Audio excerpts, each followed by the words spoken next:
Okay, very cool. So it's so cool to be able to just get in front of newer or maybe people getting back into the business because 10 years ago I was in your exact spot, right? Um, I had come from the corporate world, didn't know a darn thing about real estate, and because I just literally plugged into the systems and the processes that Keller Williams has, um, I I don't want to say I know. I guess the correct word is I surpassed all my wildest expectations my year one.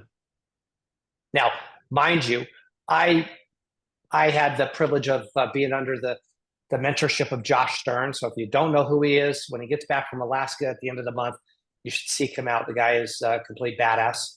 Um, but between him and his mom Lee, uh, like I had the best mentorship in the world, and I went from not knowing anything about real estate to closing 30 deals my first year and then 40 deals my second year. And I'll tell you this, that's not to brag because um, I just, my thought in telling you that is that, man, if I'm not the sharpest tool in the shed, but I can go out there just because I plug into a system or a model, any one of you, all of you have that same opportunity. So that being said, tonight I'm waving this fly, got in this, my darn office. So anyway, so tonight we're going to talk about where to find listings. And I want this to be a little bit interactive. So I'll ask all of you, either just get off mute and tell me, or yeah, that probably would be the best way is why are listings? Why would we talk about listings tonight rather than buyers? I have no idea. Right Okay. now I only do open house for other listing agents. I haven't got any chance to get any listing from anyone. Okay. And I keep following up with the open house guests, trying to get some buyers. Yeah, Yep. that's what I'm doing so far. I joined this April. Okay. Very good. Well, welcome. So, and that's okay. By the time we get done here today, my goal is to not only highlight why we're talking about getting sellers and listings and not necessarily buyers, but also different avenues, different ways to go find them. Okay. So thank you for that, Vicki. Anybody else? Why would we be talking about finding sellers or finding listings tonight? Why is that important? Listing agents kind of have more of a control of their income. It brings in a lot more leads. You have your face out on the sign, so there's a lot more like facial recognition. Yeah. Yeah. Yep. I think that's was that Jake? Yeah. Perfect, man. That is exactly spot on. Okay. And I think the one thing I would add is that when you have a listing, you have a lot more leverage, meaning you have a lot more time back to your day. So let me illustrate. If I've got 7 buyers, I don't know why I came up with 7, but 7 sounds like a good number. Okay. If I've got 7 buyers and they all want to see 3 to 5 homes a week, how much time does that take? Well, I mean, it's rhetorical, but it takes a lot of time. Would we agree that just setting up showings, coordinating with the buyer, driving to those properties, it takes a lot of time, right? Now, on the inverse, I want you to think that if you've got 7 listings, same amount of time is required to go out on an appointment, deliver your presentation, yet with a listing, are you having to go out and look at other listings, or are the buyers coming to you? Buyers come to you. Yeah, you're exactly right, Vicki. Buyers are coming to you. So that's where we gain a lot more time back. Okay. And so when we talk about what Jake was talking about, you have a lot more control of your income. He's right. And that's tied to really the time value of money. How much time are you spending working with people? And I love buyers.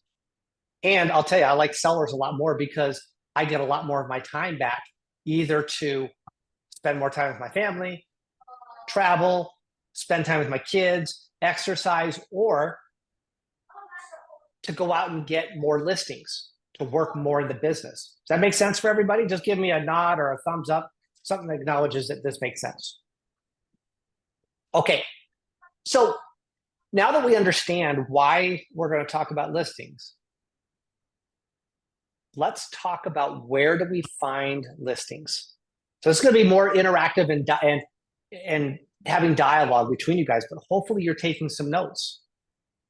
Because as I was telling Terry before we got on the call, we're going to probably discuss 7, 10, I don't know, maybe 12, 15 different avenues to find sellers, to find listings. But you see, we can't go out and try to focus on all 7, 10, 12, 15 of those.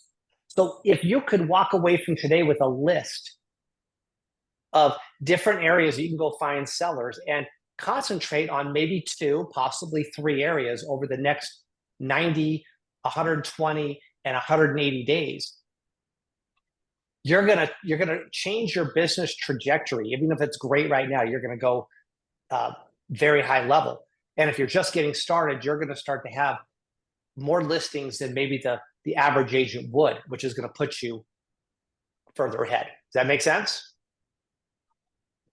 Okay, so let's just talk here.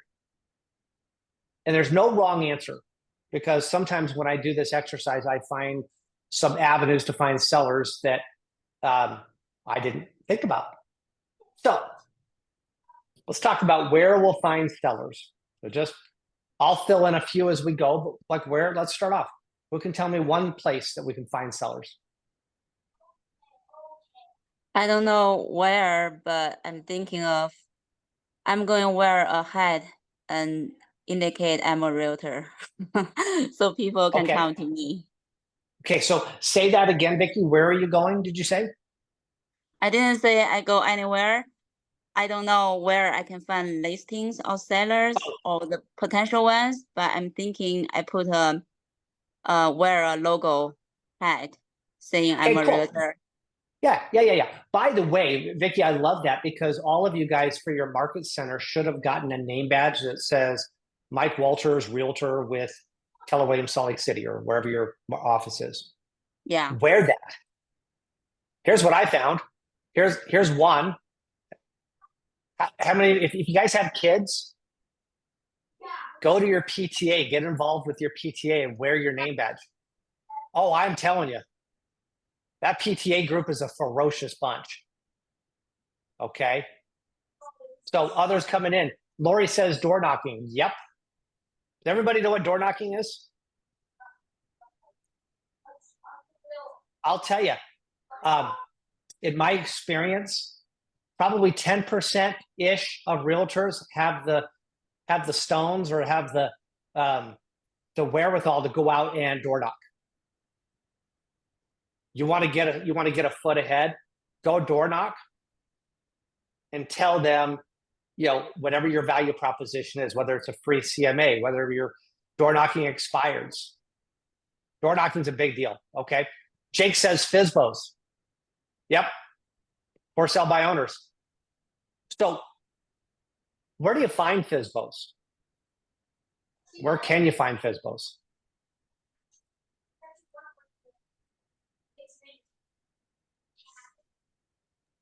I like the lead generation platforms, so like Mojo Dialer, Boomtown. Oh, baby, you're speaking my language. I love it. Okay, great. Where else? Where else can you find for sale by owners? From their signs on the yard. Okay, good. So drive-bys. Keep going. There's one area we haven't hit that's probably pretty important. There it is. Lori says KSL. Okay. Now, going on KSL, I'm just going to say you're a moron if you don't post something on KSL, because the entire state knows about it. So save yourself some time. I love the fact that you're driving by, but hopefully that's just, going to and from your places of travel. But you go on KSL, you'll find a laundry list, okay, of people that have their home for sale. Okay, love it. So right now, off the bat, we've got 4 of them. Door knocking, FSBOs, KSL ties into FSBOs. We talked about divorce attorneys. What else? Oh, somebody said expired. Nua said expired. Oh, man. Expired listings are gravy. Okay? Absolute gravy. Why would I say that? Why would I say expired listings are an awesome opportunity for us? Over that time that they've waited, they may have built up more equity in their house. The market might be in a different place, and so they might be it might be more valuable for them to sell now. Okay, love it. Yep, you're right. Noah says they already want to sell. Yep. Now, how about this? How about you get to go save the day because another agent couldn't do their damn job?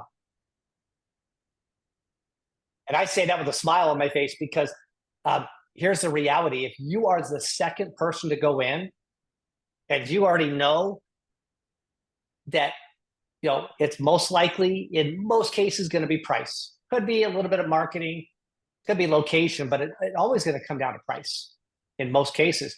If you can go in and just be real, be honest, get it priced where it needs to be priced to sell. Do you guys not look like a hero to that seller? All day long. Mm-hmm. In fact, the script that I use, in fact, I just called on expires, let's say Thursday, called expires on Monday. And I tell them, hey, I'm sure you're aware that your home went off the market. And I don't call new expires, by the way. I call 30 days and older. Okay. Because by that time, every realtor stopped calling them after 2 or 3 or 4 days. So at 30 days, they're not going to block me. So I tell them, hey, this is Mike with Stern Team at Keller Williams, and I'm sure you're aware that your home came off the market 30 days ago. And I've got to assume you still want to sell, right? 70% of the time they say yes. I say, well, what I'd love to do is set up a time to meet and show you what I do that's different than the agent you had before and ensures that your home is going to sell. Can you give me 20 minutes or 30 minutes? So I'm not trying to go into scripting. I just want you guys to understand that with an expired, right? Whether you're using Mojo or whether you're using Vulcan or any of the other technology platforms to get those lists, whether you're calling day ones or whether you're calling 30 days or 60-day old, expireds are fruitful. And if you are the second person in, especially after they had a bad experience, you actually could make a lifetime impact on them. That's simple. Okay. What do we got here? So we're talking about where to find listings. We've talked about expireds, door knocking, for sale by owners, divorce attorneys. What else? Hopefully you guys are writing this down. You guys have a list right now of at least 5. Your SOI. Oh God, I don't know why it took so darn long. Yeah. I was waiting. Yeah, no, that's cool. I appreciate it. Okay. Yeah, your SOI is and should be gold, whether you have 10 people there or whether you have 100 people, right? Our goal should be to add to our SOI on a consistent basis because we've established enough value and gotten permission to stay in touch with them. And Keller Williams gives you all the touch programs to stay in touch over the course of a full year, year after year, right? So I love the SOI. SOI for everything, okay? Jake says circle calling. Yup. Now, what type, before I get into open houses, what type of circle calling could we do to try to generate listings? I just listed, recently sold, open houses. Yep. Love it, Jake. Jake, how long have you been in the business? A little bit over a year as of June. Okay, good. Yep. So I love it. Here's the thing on circle calls. Circle calls are so effective. And truthfully, I don't see them as they're not as fruitful for that low hanging fruit in most cases. Now, there's the occasional one that you call and they're like, oh my gosh, yes, we were just thinking about selling. But circle calls are so effective in building your database. Okay. And especially as Jake was talking, he said, just listed, just sold. Okay. Well, what we do on my team is every time we have a listing go live, we do a just listed, which is for our open house. We do a just under contract. And then we do a just sold. So I may have a list of, I don't know, 250 to 400 numbers that I've got stored in a Mojo. I call that same list every time. And I'll tell you, I probably have about a 20% crossover between those 3 calls of at least talking to the same person at least twice. And when I'm calling out of just a sheer coming from contribution to let them know, and I always ask, end the call or end the script by asking them, are you curious about what your home value is worth? And you start asking those questions, you start getting people curious, especially when they see that the house down the street went under contract in 7 days, 10 days, 14 days. And now all of a sudden they're starting to think differently. What would I do with that money? So Jake, you're spot on with circle calling. I'd encourage anybody that does that to just layer them. Use the same list, call it at least 3 times, and you'll start to make inroads with people that you're talking to. Make sense? Okay. Jake also mentioned open houses. Vicky, you talked about open houses. You're doing those, correct? Yes. Yeah. How do we find sellers at open houses? Talk to them to see if they're Yeah. interested in buying and selling their current home. Yep. Yep. That's it. Yeah. I mean, I don't know what the stat is. I'm just going to make one up. I'm going to say 40% of people that are at open houses looking to buy have to sell. So have the conversation. Have the follow-up conversation of, hey, so are you looking, if you ask them, do they rent or do they own? And they say they own, you simply ask them, are you looking to utilize your house as an investment property, or are you looking to sell and take that equity and possibly put it as a down payment? Now, that question, real simple. Most people are going to sell their property, use the money for equity. But what you're doing is you're getting them to think as an investor. You're getting them to think about wealth building. And it may not be right for them. That's okay. Yet our job is to advocate, to coach, to teach, to be a fiduciary, right? So when you do an open house like that, and you ask those questions, you are going to turn more people into sellers because you asked the right questions, and it wasn't about you just trying to hammer a new house down their throat. Be different. Okay. Is it Melling asked, what is circle calling and SOI? Great question. So SOI is your sphere of influence. So it's people. Best way I look at it is I take my phone. It's people in my phone that I already know, like, and trust, and that they could say the same thing about me. That's my SOI. Okay. Could be family members, could be church friends, could be other community type event friends, could be spouses, friends. Okay. Yeah, it's people that you know, like, and trust. Now, circle calling. Circle calling is simply taking a geographic area, take a pin on the map. Take where you live right now and just go into Google Maps and put a pin there. And circle calling is taking a certain radius or a certain square around where you live, or let's say you've got a listing. You could use that as your pin. And it's finding the names and the phone numbers of the people that are around you and making an outbound call. So as Jake said, if I've got a listing on 123 Main Street, I typically go about a half mile out until I get to about 400 names. Sometimes if it's in more dense area like downtown, it may be, I don't know, maybe a third of a mile, okay? But I'm simply making calls around whatever my MOFR, and I'll talk about that here in a second, whatever my MOFR is. Okay, MOFR is anything that you're trying to get them to respond to it. MOFR is an acronym that stands for Make Offer for Immediate Response. MOFR. So if I'm calling on open houses, that's sort of a just listed call. My MOFR is to invite them to the open house.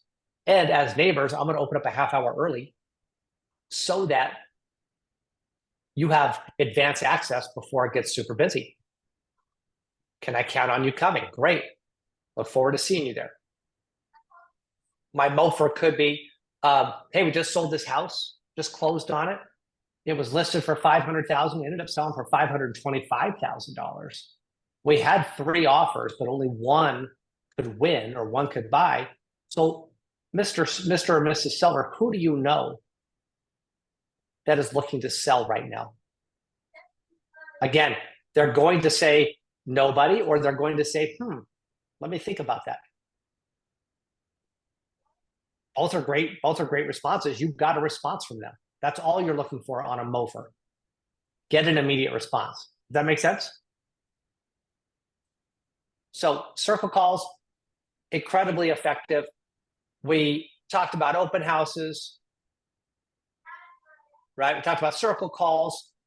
So right now, I think our list is up to about 6 or 7. What else?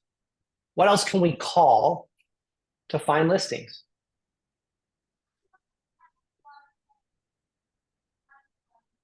Oh, Jake, you know this, golden letter. Yep. Golden letters. So golden letters are another MOFR. You guys are getting them in your mail anyways. A lot of them are trash because you can tell that they were done by a computer or by a 3-year-old, right? But simply they're asking, hey, I've got a cash buyer. In one example, I've got a cash buyer. Would you look to sell your home? If so, call me at this number. Or we did a golden letter 3 weeks ago, send out 10,000 letters across the top 10 zip codes along the Wasatch Front based on turnover rate, which is something your title company can help you with. And we sent out 10,000 and I got, oh my gosh, what was it? 130 direct calls to me.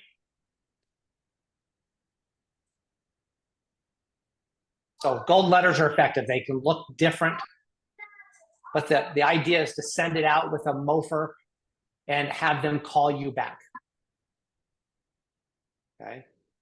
How about, Lori mentioned divorce attorneys. What other type of attorneys could you make a professional networking alliance with that could help feed your business? Yeah, probate. Bankruptcy. Yeah. How about a trust attorney? Right? So before they go to probate, gosh, you have a trust attorney, that's even better. Probate's not bad, just takes a little time. But trust attorney, oh yeah. But I like where your head's at, Jake. You're thinking right. Jake's How about a first CPA? listing was, he learned a lot as we went through probate on that one. Yeah. He learned a lot. Congrats, man. That's now you are what we consider an expert in probate handling. So I look forward to you teaching out at the Market Center soon. How about a CPA?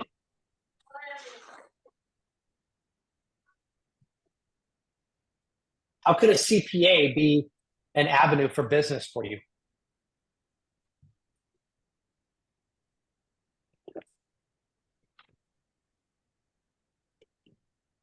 Well, a CPA it helps give tax advice, right? And if people are looking for tax savings, isn't real estate a pretty good avenue to park money? Okay. How about a financial advisor? Doesn't a financial advisor help their clients strategically build wealth over the course of whatever their time is before they want to retire? In most cases, yeah. Now, here's the funny thing. I shouldn't say funny, but here's the interesting thing. With trust attorneys, CPAs, financial advisors, those are the top three that come to my mind. You're usually going to get that business by referring buyers to them or referring people, your SOI who doesn't have a financial advisor but are interested. Oh my gosh, I've got the right person that could potentially, or I've got a great connection who could potentially be the right fit. Are you okay if I make a connection? Or somebody who's doing TurboTax for their taxes, but now things just got a whole lot complicated. Maybe they got married, maybe they have kids, maybe they added some real estate.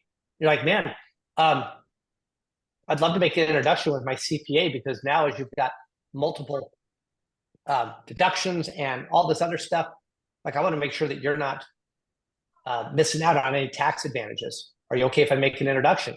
And when you do that and you massage that CPA or financial advisor or whoever else that professional partner is, strategic partner is, you're going to stay top of mind for them, because I guarantee you, trust me, when I say they're having conversations every day with their clients about real estate.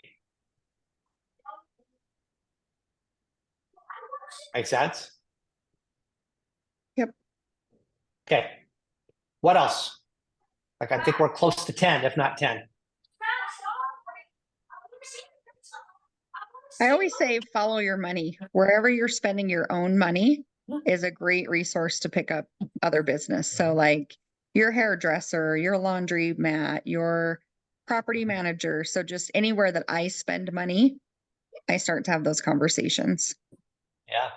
That's, Terry, you bring up a great point, because we do an exercise with new agents in our team called the Yellow Pages exercise. Now, Terry, I, and Lori, we're certainly old enough to remember what the Yellow Pages are. Okay.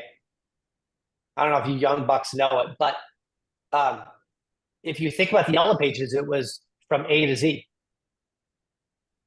So when you think about it, just think about Yellow Pages. Okay, think about different people that you give money to that start with an A. Well, I'm thinking auto mechanic. Don't say Amazon either. Okay, that I know it starts with an A, but that doesn't apply. Okay, B could be barber. C could be a caterer.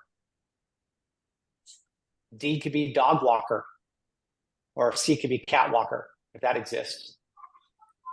Okay, you literally could go A to Z and just, again, don't worry about getting them perfect A to Z. Where do you spend most of your time?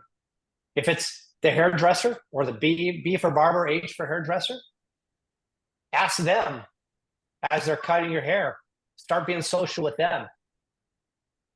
Ask them about them, and then they will ultimately ask you about you. And the second you talk about real estate, you just opened Pandora's box in a good way. All right? Okay. Let's try to exhaust this list for about another 5 minutes, and then we can start talking strategically about some different things. We're talking about where to find listings.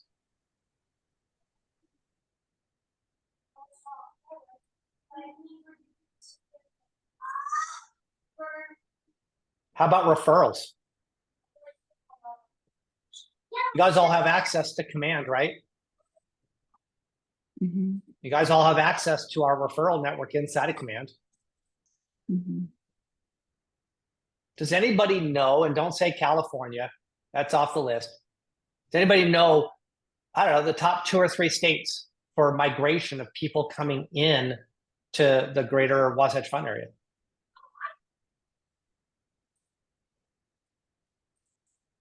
It's a trick question. I don't know either, but go find it out. There's data that'll tell you. You may find out, hey, You know, these three cities, let's say Austin, Denver, Seattle, as examples. You find out, you know, the data's out there. Those are top three cities that people are relocating from to Utah or to Salt Lake area, Provo, Ogden, whatever. Go to your referral network. Start making out phone calls to them. Be really clear what you're looking to do. Hey, you've got a lot of people in your state, in your city, move into my area. I would love to be a referral partner for you when you come across that person. Get in agreement. Are you okay with a 25% referral? Great. Move on to the next one. Or if you go to events, either locally or nationally for, whether it be with KW or other realtor associations, right? Bring your business cards or bring, you know, if you got a digital card on your phone, bring that and put your referrals in your phone book based on city and state first. Because you're going to come across that person that needs to sell or they're looking to buy in Minneapolis, Minnesota. You know what? I've got the right agent. You're going to call Perry. I'm going to let him know that to expect your call. I'm going to share the information with you, and he's going to make your experience like Ritz-Carlton type, right? All right, referrals. What else? Get one, maybe one more if we can squeeze it out.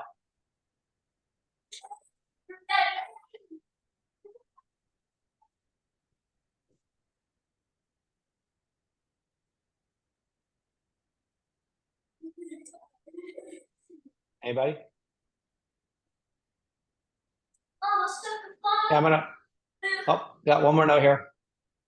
LinkedIn, yeah. I mean, I think any social platform could be good. Absolutely. I'm gonna throw one from left field. And man, if somebody jumped on this, you guys, it could pay huge.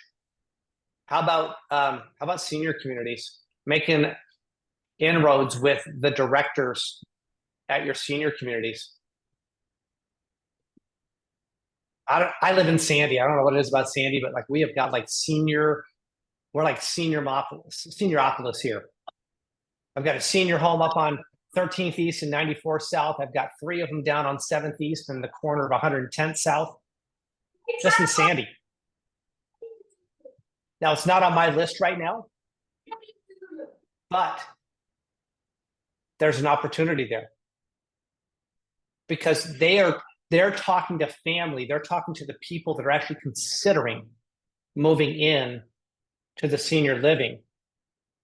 And by the way, that's not cheap. And in more cases than not, they're going to have to sell in order to pay that off.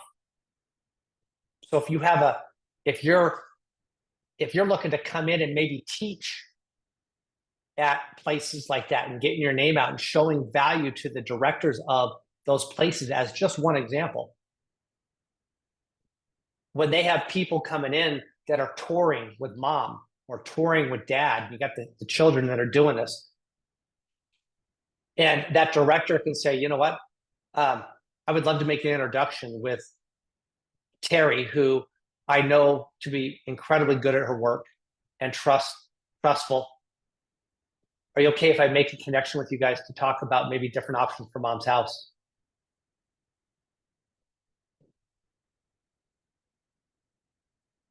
Because right now, majority of your listings are coming from divorce, death, and downsizing. I'll say transitioning. I just gave you transitioning. And we've already talked about death. We've already talked about divorce. Downsizing. There's ways to work with your title company. You guys all have access to Real Advantage Title. Jake at Real Advantage Title has a software program that is, in fact, I use it for my farm here where I live, that it'll tell you how long people have lived in that home. And it actually gives them a score of likelihood of selling. I don't know. Sounds like something that would be pretty darn good to cap off, wouldn't you think? Okay. What do we get out of this list, guys? Like, what did we learn by just taking literally a half hour, for almost 40 minutes in? Not exhausting, but like making a fairly good starter list. I wanted to come out with 10 to 15, and we did that. What did we learn?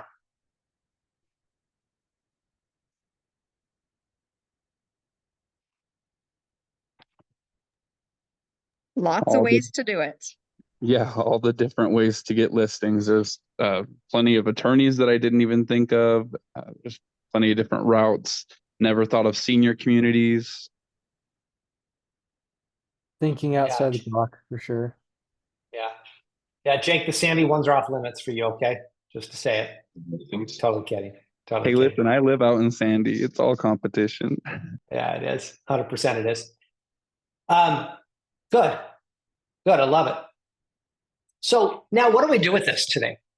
Let's spend our remaining time in saying, okay, so now we've sort of activated our brains to understand new ways, additional ways of finding sellers. What do we do with this?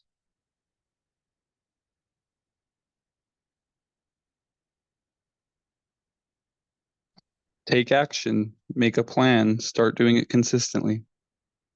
Okay, good. What does that plan look like?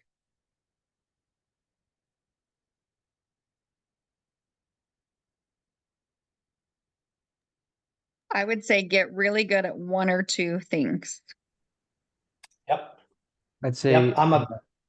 Go ahead. going out and looking at expireds, door knocking, reaching out, going out to look for listings. I guess that would be the Yeah. plan. Okay. Yeah. I think that's fair. What Terry said, focus on one or two. I'm a big believer of going deep rather than wide. Okay. And when I do a business plan or what we call a GPS, it follows that same path. You have a goal with no more than 3 priorities, which each priority will have, I don't know, 5 to 10 strategies, depending on how deep you go on it. Now, I don't want to confuse anybody. Terry, are they up to speed at all what a GPS is? Some probably are, and some probably aren't. Okay. Yep. So I'm Jake's not going giving us a heart. So yes. Okay. So yeah, I'm not going to spend a lot of time on the GPS, but it's something that when I came into this industry, was really impressed upon me to go do. And 10 years later, I still, every Sunday, I reconcile my 411 and my GPS because it's focused on the 2 to 3 things I'm focused on. And then the very beginning of each month, I am reconciling my GPS to make sure that what I want to get done for the month is still in congruence with my year-to-date goal. Okay. So as Fred talked about, like, hey, go take action, take this or that. That's great. I would encourage, take your 1 or 2, maybe 3, and go say, okay, well, if door knocking is going to be something I'm going to go do, that's a priority. Well, what are the strategies that need to be done? Who are you going to door knock? Where are you going to door knock? What collateral are you going to hand out, or are you going to hand out? What's your script? Right? That's 4 strategies right there. Or if your goal is to make a professional strategic partner list, like I'm doing right now, I just have a spreadsheet, and every Monday I go through and I say, okay, I've got 5 key areas I'm looking at. And last week was divorce attorneys. And I'm literally emailing 5 divorce attorneys. Most of them have their little submit this page and we'll get back to you. That's great. For every 5 I'm sending out, I'm hearing back from 2 to 3 of them. For every 2 to 3, I'm adding 1 to my strategic partner list. Because I'm not looking for just one family law. I'm looking for, I don't know, 4 to 5. But that was on my GPS. So instead of going wide and taking all 12 or 13 ideas that we brainstormed tonight, pick one or two, possibly three, but no more than that. And I agree with Terry. I think early on, pick one or two and go deep, exhaust them. And I'll give you a hint. If I'll use door knocking. If door knocking just makes you want to vomit right now, don't do it. Don't do it.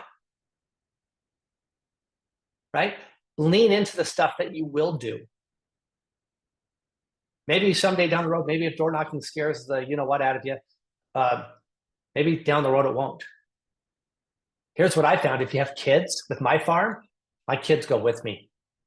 That way I don't have to go to the doors. They're just putting stuff on the doorknob. Works out beautifully. Okay. Jake asked, what do I say in the message to send out to attorneys? Can I just share that with you guys? We have enough time, don't we, Terry? Here, let me do something. Let me do something here. Oh, let me come here. Okay, you guys can see my screen, right? Okay, let me go into attorney. I don't know why that's there. Hold on here. Here we go. Oh, that's not it. That's in. I'm going to give you the answer, Jake. Divorce attorney.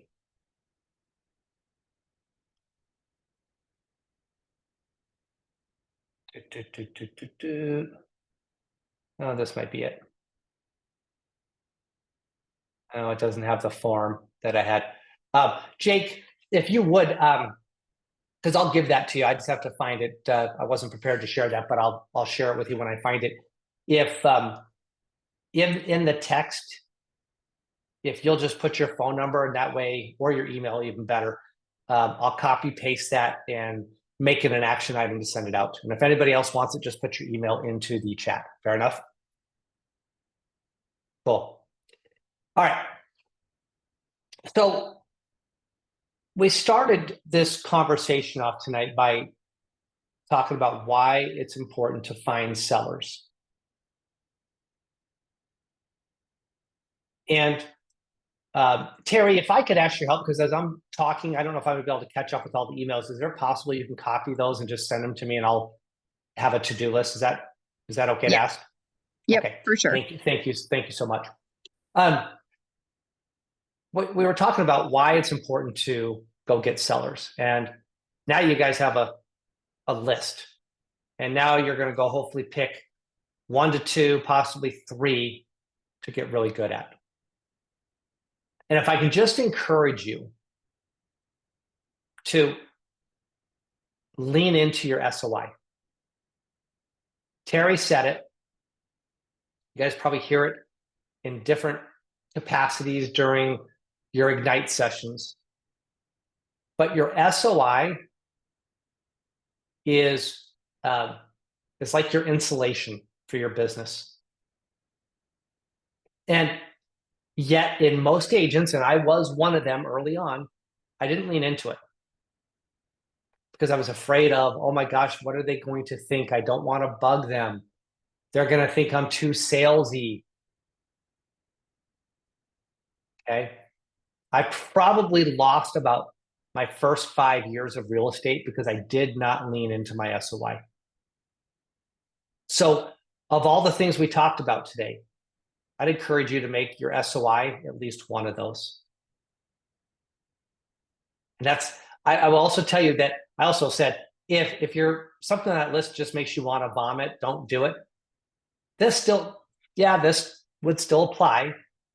Just don't make the same mistake I did, where I'm like looking, oh my gosh, you're talking, if I would have really just leaned into it my first 5 years like I did my last 5 years, I think it cost me probably $75,000, $80,000.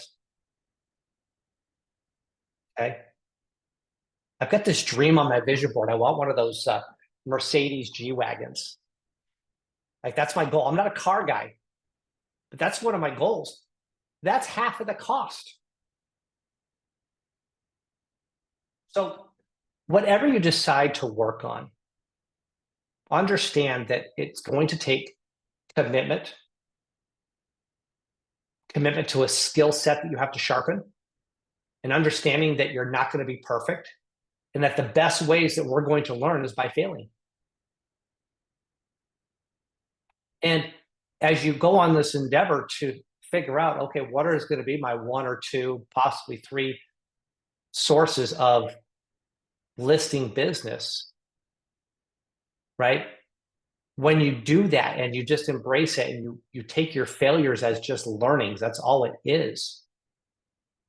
If you fast forward that 90, 120, 180 days, your business will start to look different than what it does right now, and even if it's in a good shape, right? And I think the best example I have is if somebody is looking to get more fit or to lose weight, right? Well, if they're measuring it every day, man, the frustration tends to creep in. We don't see the progress because we're so focused on the outcome.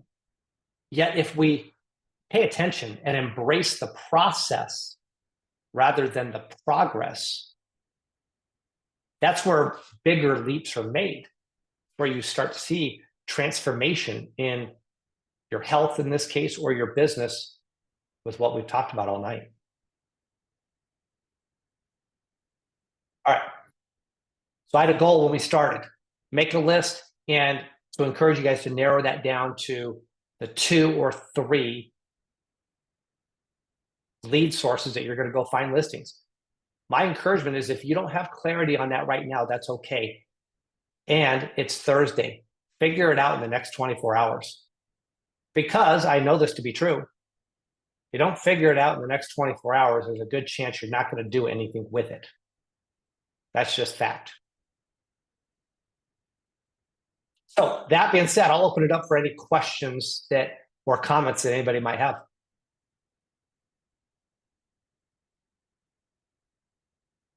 I want to know what's the golden letter you mentioned earlier. Yeah. Very A golden good. letter looks, yeah, no, it's great. A golden letter can look can be whatever you want it to be, where you're reaching out to a seller and asking them to respond. So it could be, hey, I've got a buyer looking in your area. If you're interested, or if you're open to a discussion about selling to my buyer, call me at this number. That's a golden letter. Or it could be, hey, I'm buying houses for cash. If you're looking for instant cash for your house, give me a call. That's a golden letter. Okay, does that help? Yeah, just like you said, the mover, right? Like the make Yeah. offer for immediate response. Give them a mofer. Yep. Yeah, well done. Glad you picked up on that. What else?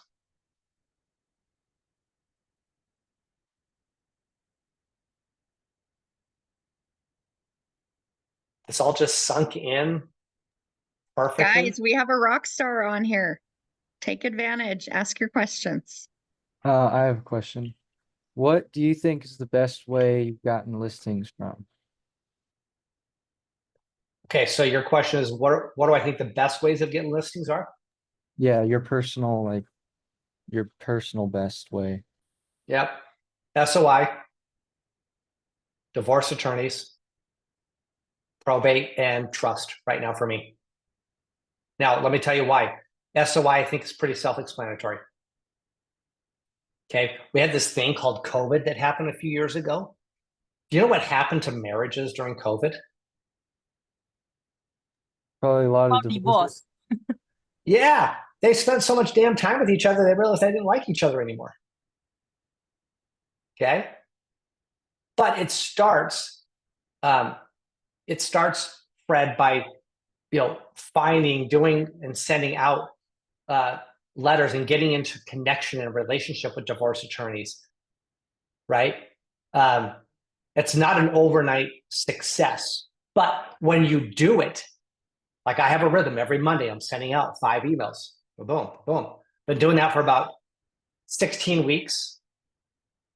And I've got I've got 6 partners, 6 official partners, because I'm meeting with them. I'm going to their office, right? So it takes time. But I also know that having been divorced myself and having gone through a probate sale with my father's passing, oh my gosh, I totally understand where those attorneys have an in. And I'm in it for the long run. Okay. But SOI. That was a brutal mistake I had to learn. It was costly. So What else? I have shiny object syndrome. So whenever I see, Oh, you too? yeah. You too? So whenever I see like new options, I always am like, should I do that? Is that a great option? So how long would you recommend sticking with something before deciding it doesn't work? Oh man, that's a really good question. Okay, I'm going to reverse this just a little bit, because I think for me, my experience is I'm going to, if I'm not getting the progress I'm looking for, Jake, I have to ask myself the question, is it a poor plan, or is it just not being executed to the level it needs to be? And if it's a poor plan, I will move. Okay. I find that to be probably, I don't know, maybe 20 or 30% of the time. I would tell you majority of the time, it's just I have to find there's opportunities for me to execute at a higher level. And as Lori just said, tracking your numbers will help you identify, what you're seeing. Like I know, for example, sending out these 5 emails every week for the last 16 weeks, like I know it's working because I'm getting responses. I'm building my database of professional strategic partners. But if I was going to measure it on closed deals, I could say it's a failure. And it's not, because I'm focused on the process rather than that shiny object of, oh, okay, I expect the 3 divorce attorneys that I have in my strategic partner each to send me a listing over the next 30 days. No, because they've also got agents that are doing the same thing, and agents that have been doing it longer and who have deeper relationships. Does that help, Jake? Yeah, absolutely. And by the way, your shiny object syndrome, like it is, I think majority of us have it. Here's what I'll tell you. And I've had to learn this, is when I find this shiny object, I have to ask myself, okay, what is my end goal? Whatever that end goal is. So for example, my end goal is in 5 years now, coming up, 5 years that my wife and I are going to be relocating out of this state during the winter months. My kids, my last son, he'll be graduated high school, and peace out, yo. Okay. But if I have things that come in front of me that are going to take away my focus and my attention of doing the things I need to do to set myself and my family up to transition like that, then I have to say no. And that just comes from experience. So look at what my encouragement for all of you is just know what your goal is. What's your someday goal? What's your 20-year goal, 15, 10, 5-year goal? They've got to align. They should align. Because when you know your 5-year goal, because it supports your 10, your 15, and your 20-year goal, you get really clear on what you need to do this year to be on track for your 5-year goal. And when we're really clear, it makes the decisions of saying yes or no that much easier.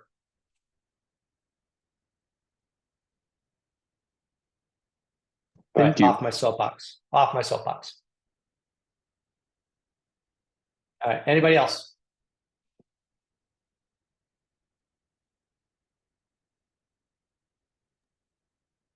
All right. If you need here's to, the you deal. can put it in the chat. Yep. Here's the other deal too. Terry, if you wouldn't mind either, like whether it's on this or whether it's to the group, give them my phone number, give them my email, and like I'm happy to take a phone call, and whether it's something we discussed tonight or anything else. My biggest fulfillment in what I do comes from helping people. I don't expect anything in return, right? But if you got a question about something we talked about tonight or anything else, you got two amazing coaches, right? And if you're looking for something different or in addition, like you've got myself and other Ignite instructors that, and I'm going to speak for all of them, I don't care if they say no, that literally we would bend over backwards to help you guys. Yeah. Just don't call me after 8 o'clock at night. I go to bed really, really early. Don't do that. Well, thank you so much, Mike. We appreciate you taking your time and doing this for us tonight. Yeah, I know you guys are awesome. Go have an amazing night, everybody. I appreciate the engagement, and go do something with it. Thank you so much. Thank See you you. guys. Bye. Bye, guys. Yeah. Bye.